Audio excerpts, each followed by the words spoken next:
ব্রাহ্মণবাড়িয়া ২ সরাইল আশুগঞ্জ আসনের স্বতন্ত্র সংসদ সদস্য ব্যারিস্টার রুমিন ফারহানা রাষ্ট্রপতি নির্বাচনে ভোটদান থেকে বিরত থেকেছেন। রাষ্ট্রপতি নির্বাচনকে অর্থহীন ও প্রহসন আখ্যা দিয়ে তিনি ভোট না দেওয়ার পক্ষে ৩টি কারণ তুলে ধরেছেন। গতকাল বৃহস্পতিবার সন্ধ্যায় সরাইল উপজেলার শাহবাজপুর গ্রামে নিজ বাসভবনে সাংবাদিকদের কাছে ভোট না দেওয়ার কারণ ব্যাখ্যা করেন রুমিন ফারহানা। রুমিন ফারহানা বলেন, আমার কাছে রাষ্ট্রপতি নির্বাচনকে অর্থহীন মনে হয়েছে, কারণ ভোটে কোনো অনিশ্চয়তা না থাকলেও সেটাকে প্রকৃতি নির্বাচন বলা যায় না। এই ভোটের ফলাফল আগেই নির্ধারিত, তাই এটাকে নির্বাচন না বলে এক ধরনের মনোনয়ন বলা চলে।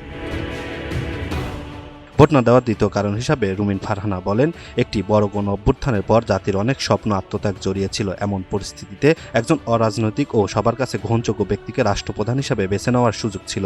বসুন্ধরা টিস্যু অশুদ্ধতার বিরুদ্ধে এক বিন্দুও ছাড় নয়। দ্বিতীয় নিজের কাছে সবচেয়ে গুরুত্বপূর্ণ কারণ হিসাবে সংবিধানের ৭০ অনুচ্ছেদের বিষয়টি তুলে ধরে রুমিন ফারহানা আরও বলেন, ভোটের আগে সংবিধানের ৭০ অনুচ্ছেদের বিষয়টি সামনে নিয়ে আসা হয়েছে। এমন পরিস্থিতিতে রাষ্ট্রপতি নির্বাচনের এই প্রক্রিয়া অংশ নেওয়াকে তিনি প্রহসন ছাড়া আর কোনো কিছুই মনে করেন না।